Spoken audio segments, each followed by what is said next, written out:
하나님을 찬양합니다. 저희가 이렇게 찬양하면서 살아가지만 그러나 우리가 살아가면서 살아가는 이 땅, 이 미국 땅에는 참 쉽지 않은 모습들이 많이 있죠. 미국은 잘 사는 나라 중에 한 나라로 그렇게 알려져 있습니다. 그렇지만 막상 한꺼풀 벗겨보면 그렇게 그렇지는 않은 모습들이 많이 있죠. 우리가 약국을 가면은 약이 많이 있습니다. 그 약 중에서 우리가 잠자기 힘들 때, 괴로울 때, 잠 못 이룰 때 잠을 자기 위해서 먹는 약을 수면제라고 합니다. 미국의 수면제 종류가 한 몇 개 정도 되는지 아세요? 제가 잘은 모르지만 제가 그냥 본 바로는 한 200여 종이 넘는다고 합니다. 면역이 발달하니까 이 약을 먹으면 그래도 계속 잠이 안 오니까 그래서 더 센 걸 하고 또 그게 맞는 더 어떤 성분을 부과하고 그러다 보니까 처음에 몇 종류 안 되는 약들이 점점 약의 종류가 많이 되는. 그리고 이러한 약들이 200여 가지가 넘게 되고 많은 사람들이 약을 얼마만큼 많이 사 먹는가 하면 1년 동안에 수면제 그 무게만 80만 파운드가 된다고 합니다. 돈으로 계산하면 25억 불 정도가 잠자는 것을 하도록 하기 위해서. 근데 왜 잠을 못 자는 거죠? 그건 그거죠. 마음의 어려움 때문에, 괴롭기 때문에, 힘들기 때문에. 이게 바로 우리가 지금 처한 상황입니다. 저는 학생들 이렇게 섬기면서 학교 당부하고 얘기를 하다가 이제 그럴 때가 있죠. 학교에서 학생처, 미시간 유니언 그쪽에서 근무하는 분들 이렇게 만나서 학생들 어떻게 하면 좀 잘 섬길까 이렇게 얘기를 하는데 오늘 갑자기 그 학생처에서 일하시는 분이 갑자기 자기 좀 어디 갔다 오겠다고 어디 가시냐니까 약을 좀 먹고 오겠다고 뭘 먹겠냐니까 신경 안정제를 먹고 오겠다고 그 학생들을 상담하는 분이 본인이 먼저 자기 좀 안정을 취하기 위해서 약을 먹어야 되는 그게 일상화된 것이 미국의 모습입니다. 권력자라고 마음이 편할까요? 스탈린이라고 구소련의 그 어떤 지도자 권력 투쟁에 의해서 지도자가 된 상황이니까 그 사람이 밤에 잠을 잘 때 침실이 8개나 합니다. 동일한 똑같은 침실을 방을 8개 만들어 놓고 그 중에 매일 밤마다 돌아가면서 잔다고 합니다. 그러니까 누가 언제 자기를 이렇게 총격을 가할지 모르니까 일단은 여기 잤다가 아니면 그 다음날 딴 데 잤다가 그런 모습이 권력자의 갖는 모습입니다. 그 마음속에 뭐가 있을까요? 마음에 두려움과 불안함이 있는 거죠. 북한의 그 주석이라고 할 수 있었던 그 김일성에게는 차가 방탄차만 100여 대가 있었다고 합니다. 그 방탄차 왜 그렇습니까? 누군가 나를 총격을 가하기 기하지 않을까 이런 불안감 때문에 이런 부분들을 우리가 볼 때 마음속에는 누구나 할 것 없이 고민도 있고 걱정도 있고 괴로움도 있고 고난도 있습니다. 크리스찬으로서 우리가 고난을 어떻게 봐야 될까요? 이 부분을 우리가 해결하지 않는다면 우리는 살아가면서 믿는 자는 믿지 않는 자는 별 다를 바가 없다 라고 되면은 참 우리가 줄 수 있는 세상의 메시지가 큰 것이 없죠. 세상은 그만큼 고난을 당하고 있는데 그리스도인은 어떤 모습으로 우리가 이 부분을 정리해야 될까요? 성경을 보면은 영만큼 고난을 당하는 분이 없죠. 재산도 잃고 자녀도 잃고 또 부인도 잃고 다 이런 부분을 봤을 때 요만큼 고난 당한 사람이 없는 이 욥의 삶을 하나님이 어떻게 인도하셨는가를 살펴보면서 우리가 고난에 대한 성경적인 정리. 저희가 지금 크리스찬 베이직 시리즈 설교를 지금 계속하고 있습니다. 정말 베이직이 뭡니까? 그 중에 하나가 고난에 대한 우리의 자세입니다. 이 부분이 정립이 되면 우리들이 세상을 향하여 우리가 담대하게 살아계신 하나님을 증거할 수가 있습니다. 오늘 설교는 가장 기본적인 얘기지만 우리에게 실질적인 얘기이기도 하고 그러나 이 부분을 우리가 좀 전체적으로 바라봐야 합니다.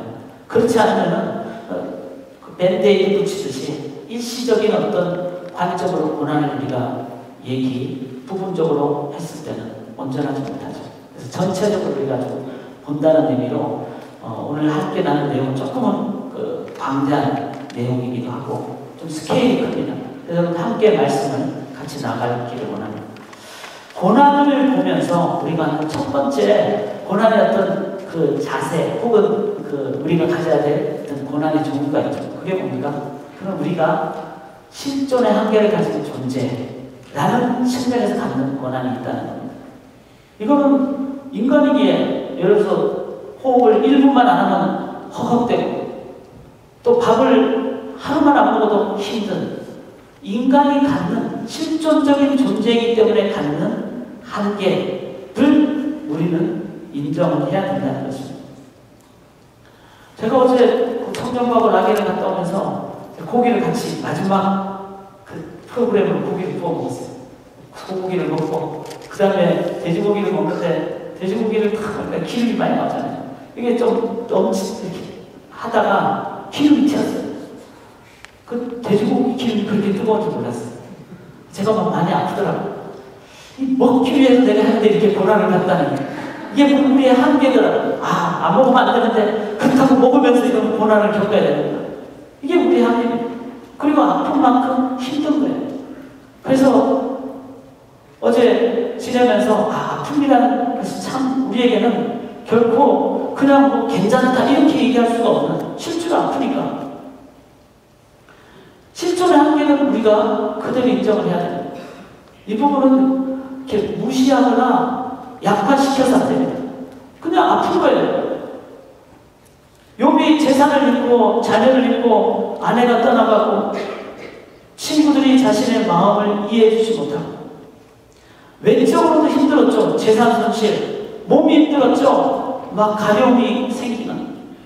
그리고 아내가 자신을 떠났죠. 그는 한 몸이 떠난다는 가장 큰 아픔입니다.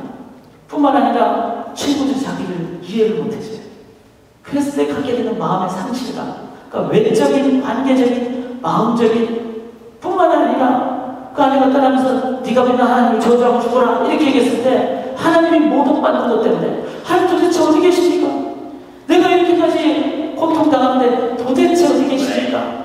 하면서 차라리 내가 태어나지 않았더라면 생명에 관한 것까지 욥이 얘기를 하면서 지금 아파하고 있습니다. 이 외적, 내적, 관계적, 영적 우리가 전인이라고 하죠. 홀리스틱 휴먼 빙. 인간은 육적인 존재입니다. 이거 분명히 제공돼야 될 명령이죠. 혼적인 존재예요. 지적인 부분이 감당이 안 되면 발전을 못하죠. 감정 분명히 있어야 돼요. 의지, 그래야지 우리가 뭔가 의지력을 갖고 교회도 나오고 하지 않겠습니까? 지정의 영역이 있어야 됩니다. 뿐만 아니라 우리가 모든 것을 영적인, 영이신 하나님으로부터 관계성 속에서 갖게 되는 인도함이 있지 않으면 우리는 전인적인 삶을 살 수가 없습니다. 이런 부분을 우리가 솔직하게 인정하고 이 부분에 대한 간구를 우리가 해야 됩니다. 예수님이 이 부분을 무시하지 않으셨죠. 배고픈 자에게 밥도 주시고 아픈 자에게 낫게 해주시고 그래서 사회에서 천대받는 자들에게 예수님은 함께 하셔서 또 손도 잡아주시고 어린아이처럼 그렇게 쉽게 경홀히 여김을 받을 수 있는 존재도 예수님은 안아서 그 어린아이를 이끌어주시고 예수님은 우리의 한계를 무시하지 않습니다. 이런 부분을 우리가 볼 때 우리는 우리 주위에 그렇게 우리가 갖는 한계적인 상황 때문에 어려워하는 분들을 보며 같이 기도하고 그리고 육으로 오신 주님이시기에 우리가 갖고 있는 몸의 아픔, 실존의 한계로 인한 고통을 다 이해하시는 그 주님이시라는 것을 기억하며 우리가 같이 기도하고 또 하나님께 간구하는 저희들이 되어야 될 줄 믿습니다. 에나무 도시는 이렇게 뭐 외적으로 우리가 그냥 그런 도시처럼 보이지만 내적으로는 좀 경쟁이 치열하죠. 지난주 뉴스를 보니까 미국에서 가장 학력이 높은 도시가 에나무더라고요. 그 말은 무슨 의미입니까? 여기서 학생들이 공부를 치열하게 하는 버틸 수가 없어요. 여기는 겉으로는 숲이 많아서 평온한 것 같죠. 관계적으로는 남들보다 내가 동등하게 공부를 해서 어떤 경쟁력이 없으면 어떤 의미에서는 너무나 비참하게 뒤처질 수밖에 없는 그런 지역이 이런 지역이에요. 그 내면이 강하면 마음에 불안도 많고 어려움도 많고 두려움도 많은 지역입니다. 이런 걸 보면서 우리가 위로하고 격려하고 돕는 이런 부분들은 실존의 한계적인 부분을 하나님도 간과하지 아니하셨기에 우리가 보고 도와야 합니다. 사회를 보면서 가난하고 소외된 아니면 병든 자들을 최선으로 돕는 것, 이것은 아주 중요한 교회가 해야 될 사역입니다. 그래서 교회는 그렇게 해야 됩니다. 보통 이제 구제라 그러죠. 아픈 자들이나 경제적으로 어려운 자들이나. 그 다음에 영혼에 대해서 구하는 것을 선교라 그러죠. 구제, 그 다음에 선교는 교회가 해야 될 가장 중요한 사역입니다. 그리고 어떤 교회들은 그렇게 하고 있습니다. 특별위원회로 해서 구제 상황이 되면은 어떤 경우는 선 지급, 선 실행, 후 승인. 모든 교회 예산은 다 우리가 함께 절차를 밟아서 승인을 받아야 되죠. 그런데 선교사님들이 선교 현장에서 지금 갑자기 막 엄청난 핍박 가운데 빨리 어떤 조치를 취해야 됩니다. 선교사님 자녀가 맹장이 걸려서 지금 병원을 갔는데 그 지역은 병원비가 없으면 아예 받아들이지 않고 수술을 안 해준다. 이럴 때 언제 교회를 회의를 하겠습니까? 연락이 오는 즉시 보통은 특별 커미티를 해서 즉시 어떤 한 사람이었던 아니면 한두 사람의 결정을 신속하에 그 다음에 실행합니다. 구제도 마찬가지죠. 사람이 지금 추워서 죽어가고 있고 굶어 죽어가고 있고 아파 죽어가고 있는데 이럴 때는 빨리 실행하는, 그리고 그 다음에 승인을 하더라도 왜 그렇죠? 이거는 실존의 한계를 우리가 갖고 있는 존재이기 때문에 그렇습니다. 이 부분은 교회가 반드시 해야 돼요. 우리 주위를 돌아보면서 내 옆에 있는 분들이 그런 아픔 가운데 있지 않은지, 그런 상황을 우리가 본다면 우리는 최선을 다해서 기도하고 도와야 합니다. 그게 고난을 이기게 해줄 수 있는 길이라는 것이죠. 이 부분을 교회가 적용하기를 원합니다. 미국의 병원도 마찬가지잖아요. 그 사람이 스테이터스가 어떻게 됐든 보험이 있든 없든 병원을 가면 일단 고쳐줍니다. 너무 저는 은혜라고 생각합니다. 내가 보험도 없는데라는 것을 얘기 안 해도 되는, 일단은 고쳐주는, 그 다음에 절차를 따르는, 이거는 교회가 가져야 될 영혼들을 향한 자세입니다. 그러나 이 첫 번째 부분에만 우리가 머물러 있어서는 안 되겠죠. 낫게 하고 아니면 도와주고, 왜 그러면 그런 아픔이 왔을까? 왜 병이 들고, 왜 경제적으로 어렵고, 왜 마음에 두려움과 걱정이 생겨서 우울증에 걸리는 것일까? 도와야 되지만 두 번째 단계는 근원적인 도움을 생각해 봐야 합니다. 그것이 고난에 대한 교회가 가져야 될 올바른 자세이죠. 우리가 욥을 보면은 하나님은 욥이 이제 다 회복되는 것을 42장에 해주셨습니다. 그런데 그 회복의 절정은 뭡니까? 욥이 이렇게 얘기하죠. 내가 이때까지 하나님을 기도 들었지만 이제는 하나님을 눈으로 봅니다. 이렇게 얘기합니다. 자, 귀로 들었다는 것은 뭐죠? 그건 내가 알기는 알지만 내 가슴 밑바닥에서 하나님에 대한 개념이 아니에요. 내가 어느 부분만큼은 나의 영역이 조금 있는. 그러나 욥은 이제는 면전이라고 하죠. 하나님 앞에서 내가 하나님만 봅니다. 자, 여러분, 제가 여러분 앞에 서 있으면 그냥 사람 대 사람입니다. 하나님 앞에 선다는 것은 어떤 거죠? 인간이 하나님 볼 수 있나요? 모세 이렇게 얘기했죠. 인간은 창조주 절대적인 존재를 그 광대하신 분을 볼 수가 없습니다. 그런데 그 욥이 내가 눈으로 하나님을 본다는 의미는 뭘까요? 그건 맨눈이 아니라 피지컬 아이가 아니라 I admit you are absolute almighty God. 당신은 절대적인 전능하신 as God 하나님으로 내가 의지한다 라는 뜻입니다. 하나님이 나를 어떻게 하시든 내 자녀를 다 데리고 가시든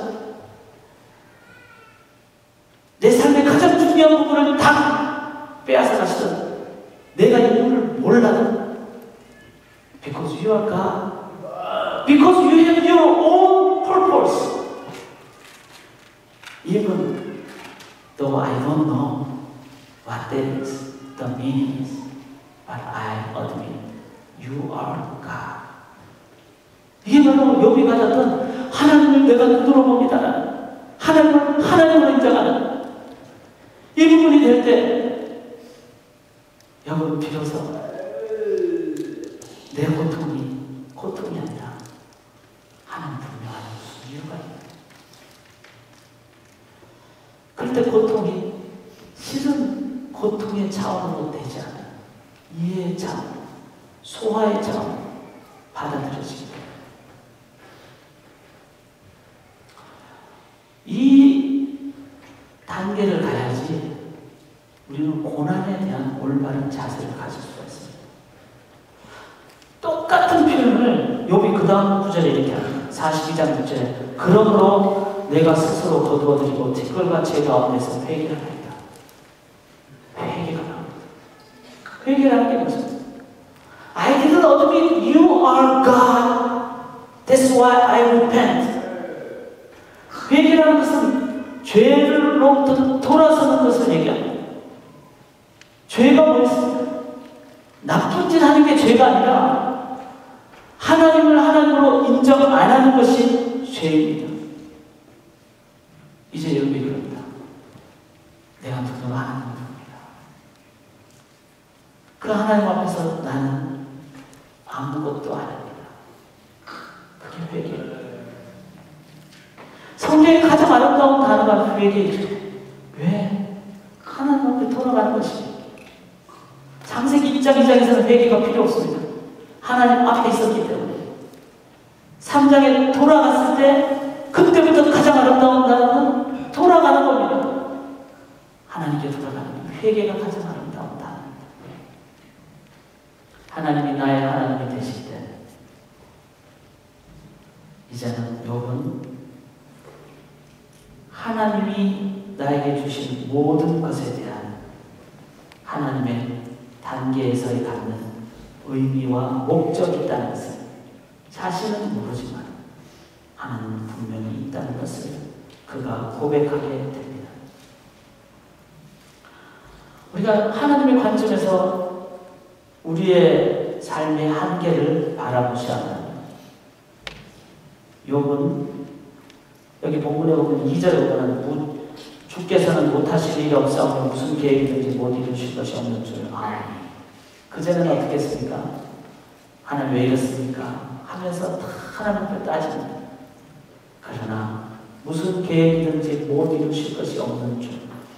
나는 못하지만 하나님은 하신다는 그 사실 하나는 내가 아오니. 3절에 무지한 말로 이치를 가리는 자가 누구니까? 나는 깨닫지도 못한 일을 말하고 스스로 할 수도 없고 해야 하기도 어려운 일을 말하였나이다. 내가 했던 말, 내 지식을 앞세웠던 말, 내가 그거 철회합니다. 회개합니다. 내가 말하겠사오니 주는 들으시고 내가 주께 묻겠사오니 주여 내게 알게 하옵소서. 이전에 이렇게 말합니다. 말하고 묻겠다는 기도죠. 이제까지는 디스커션이었습니다. 하나님 앞에. 여러분 우리 자녀들이 우리하고 디스커션 할 수 있을까요? 저는 제가 아들들인데 그 아들한테 계속해서 세례 교육을 시키고 실질 받는 교육이죠.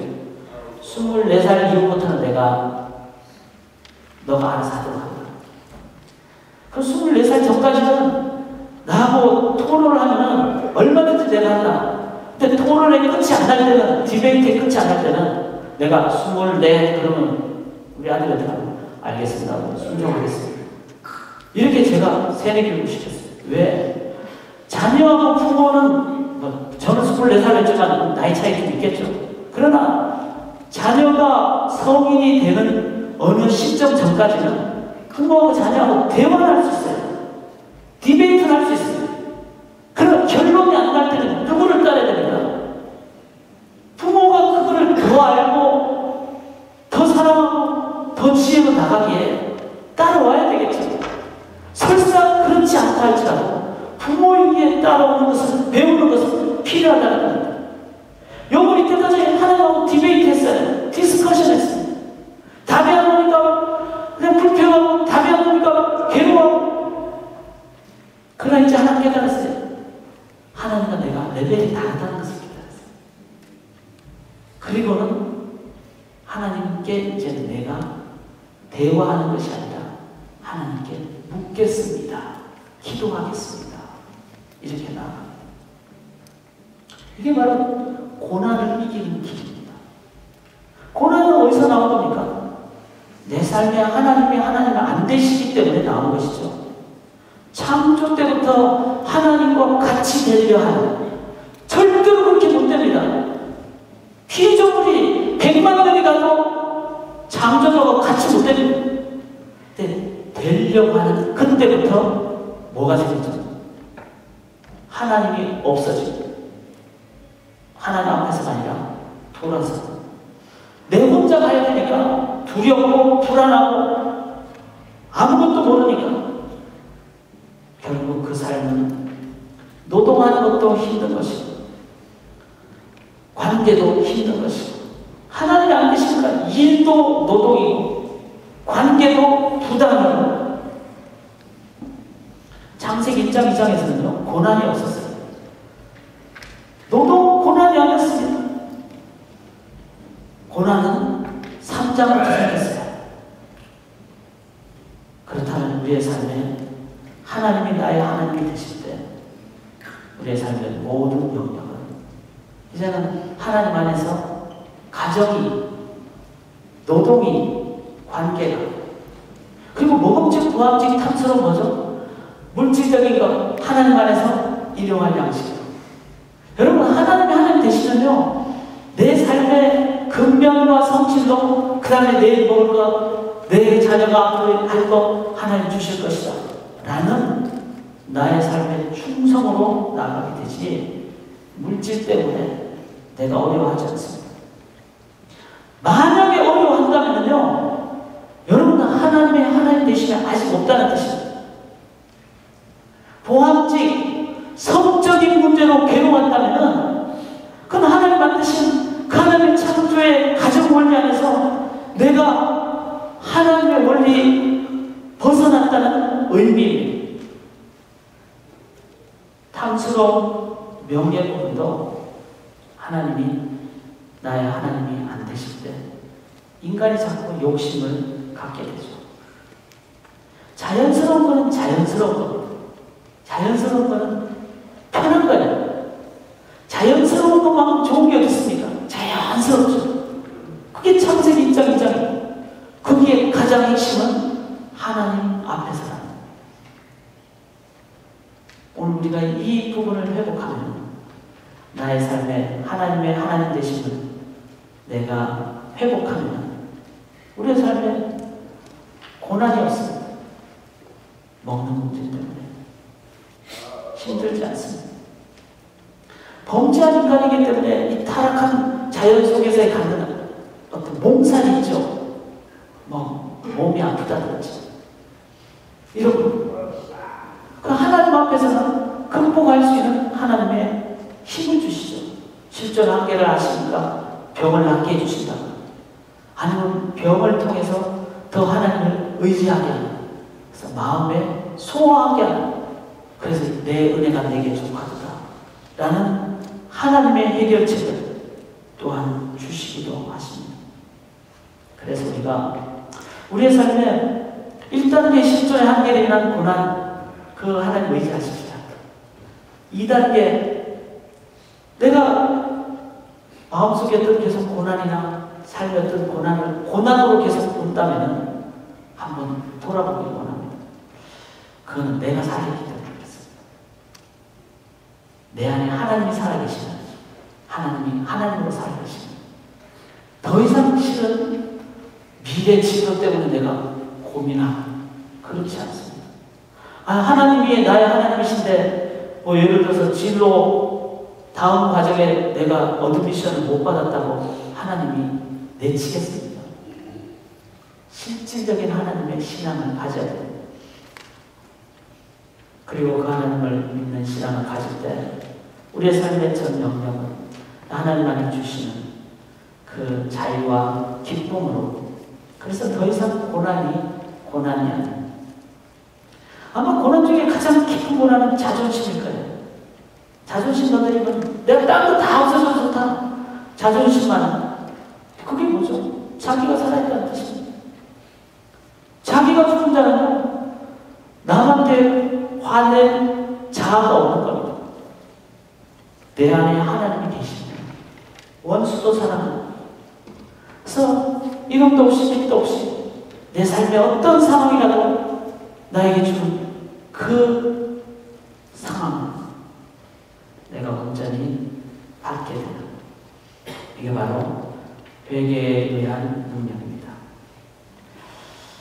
사랑하는 여러분, 이제 결론으로 나가기 원합니다. 2단계에서 머무르셔는 안 됩니다. 성도는 1단계 하나님 의지할 해결하게 해주신다고 했습니다. 못해지만 하나님이 소화할 수 있는 능력 주십니다. 2단계 나의 하나님이 되시면 욕심이 없어지죠.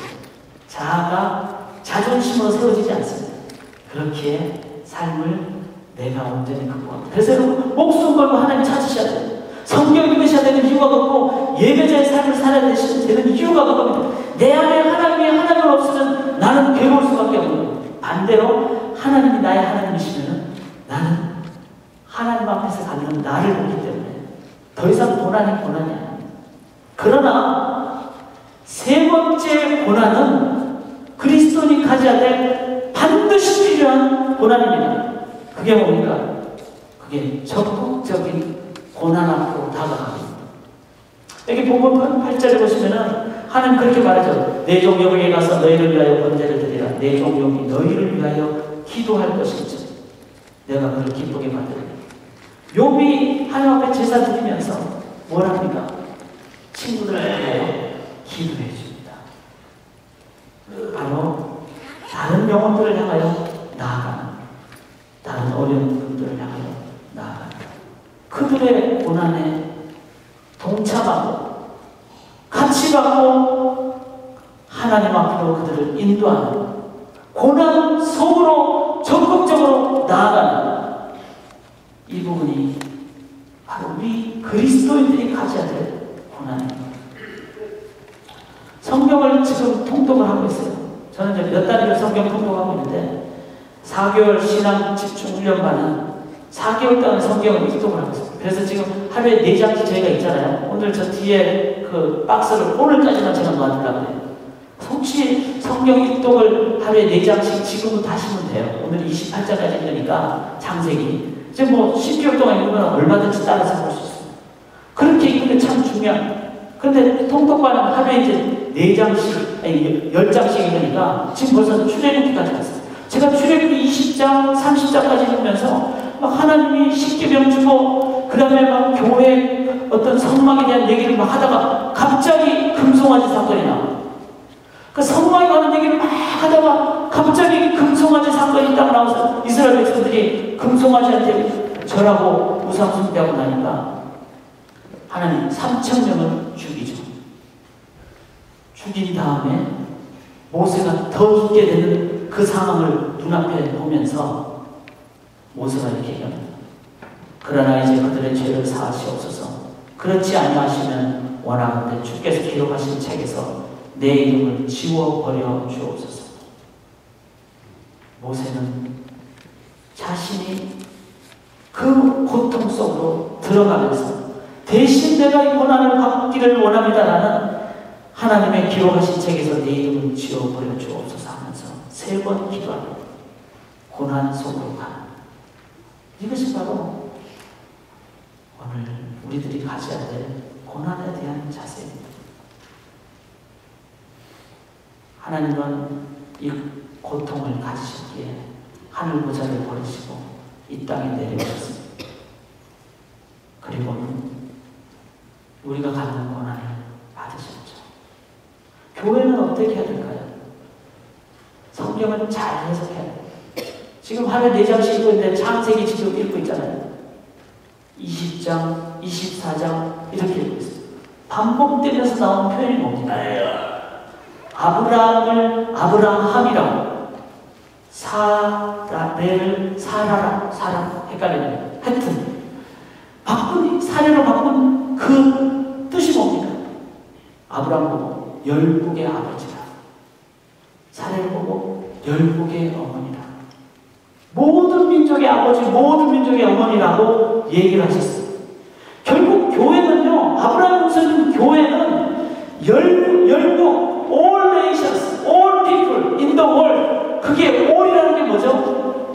교회 한번 얘기하는 것이 아니죠. 한국 사람만 얘기하는 것이 아니죠. 미국만 얘기하는 것이 아니죠. 아프리카에 지금 고난을 겪고 있고 에볼라 때문에 아프리카가 어려움을 겪으면은 그 어려움, 그것을 향한 우리의 마음이 가는, 그것이 교회가 해야 될 일이라는 것입니다.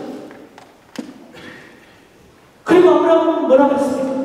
창세기 12장 3절에 너는 열국으로 가는데 복이 되라 이렇게 얘기했습니다. 복이 되라. 하나님으로 인해서 고난이 더 이상 없는 그리스도인들은 세상에 가서 이 복을 그대로 보여줘야 된다는 것입니다. 이게 적극적인 의미의 고난입니다. 저는 첫 번째 몸 아파도 힘은 들어요. 저도 몸 많이 아프거든요. 그렇지만 이길만 하더라고요. 골골된 사람이 오래 산다고 제가 골골되니까 하나님 오래 살게 해주시나 보다 이런 생각하면서 살고 있어요. 종합병원에서 이름 되는 권모 집사님 골골대면서 애라면 바닥을 다 내밀고 다니면서 전도하고 돕고 그러고 있어요. 할 수 있다고. 두 번째 단계는 고난에 대한 의미를 우리가 그리스도인만이, 하나님을 하나님을 믿는 사람만이 그 고난을 극복하는 것을 알게 된다면 50 넘으니까 욕심 없어요. 교회 뭐 크게 하는 거 다 그거는 인간적인 욕심, 하나님 뜻대로 하는 것이 맞죠. 그러면은 교회가 크든 적든 5달란트를 다 사용했는데 하나도 못 남겨도 하나님은 절대로 그거 가지고 야단을 치십니다. 하나님은 결과고 하시는 분이 아니시기 때문에 우리 아버지신데 못 넘겼다고 그 순종 안 하는 게 잘못이죠. 그래서 고난이 없어요. 마음에 고민이 없어요. 그렇다면 이 복을 우리는 어떻게 해야 됩니까? 가야 됩니다. 가야죠. 그래서 참 고난을 해결할 수 있는 그걸 보여줘야죠. 여러분이 아브라함이라고요. 열국의 아버지라고. 가야 됩니다. 그래서 우리 청소년들이 어른 성도들과 함께 와이트헬스 홀 가는 거 아닙니까? 비가 오는데도 그 할아버지 할머니한테 가는 거 아닙니까? 사랑하는 여러분, 근데 교회는 가고 있나요? 여러분 가고 계시나요? 도대체 누가 아픈지, 애 낳은 땅에 누가 홈됐는지, 땅끝 어딘가에 어떤 고통이 있는지 뭐 알기는 아시겠죠? 들어서 가시나요? 왜 못 가시죠? 못 가는 이유가 뭡니까? 그럼 누구는 갈까요? 저는 그럼 단 하나밖에 없는 것 같아요. 가족은요, no matter what situation, 같이 합니다. 가족. 그 말은요, 우리가 하나님 아버지인데, 저자들은 서자다. 저자들이 들어오면 우리 아버지 재산 쟤네들이 뺏어갈 것이다. 이딴 생각하니까 못 가는 거예요. 아니면 쟤네들은 하나님의 아버지 때를 믿는 자녀들이 아니에요. 왜 동일한 잃어버린 자녀들이에요? 가족의 개념이 없으면요, 결코 아파하지 못합니다. 결코 그래서 어떻게 하면 가지게 될까요? 청년부는요, 반자치 반교육기관이에요. 그래서 받기는 했어요, 지난주. 근데 이제 목회자도 2명이니까 제가 전에 같으면 새벽 1시 정도에 그냥 싹 왔는데 1박 2일을 같이 안 있어봐야지 하고 같이 끝까지 있었어요. 그래 보니까 좀 알겠더라고요. 뭐 해도 뭐 제가 대화가 되겠어요. 이미 세대차도 나고 저를 뭐 대화도 안 되는 대상으로 아마 여길 수도 있는데, 근데 청년들이 떠든 얘기를 왜 저렇게 밤새도록 떠들고 하면서 잠을 못 자면서 들어보니까 그들의 마음이 어떤지 좀 알겠고, 그들이 얘기하다가 지쳐서 쓰러진 침대 시트가 그렇게 푹신하지 않다는 것도 좀 같이 알아요. 그 다음날 같이 지내면서 이들이 겪었던 삶의 과정들을 옆에서 보니까, 같이 있어 보니까 이해도 되고 마음도 가고, 같이 있는다는 게 우리가 가족이 아님에도 불구하고 가게 되는 귀한 과정입니다. 우리 교회 셀교회라고 얘기하면서 목회자가 셀 섬긴 적이 한 번도 없는, 그래서 한번 돌아보면서 셀장님들을 소그룹으로 셀로 해서 제가 한번 이렇게 몇 번 시작하면서 모여보니까 셀장님들이 얼마나 힘든지, 셀 모임에 어떤 예기치 않은 상황이 발생하는지 제가 느끼니까 셀장님들을 대하는 마음이 달라지더라고요. 같이 할 때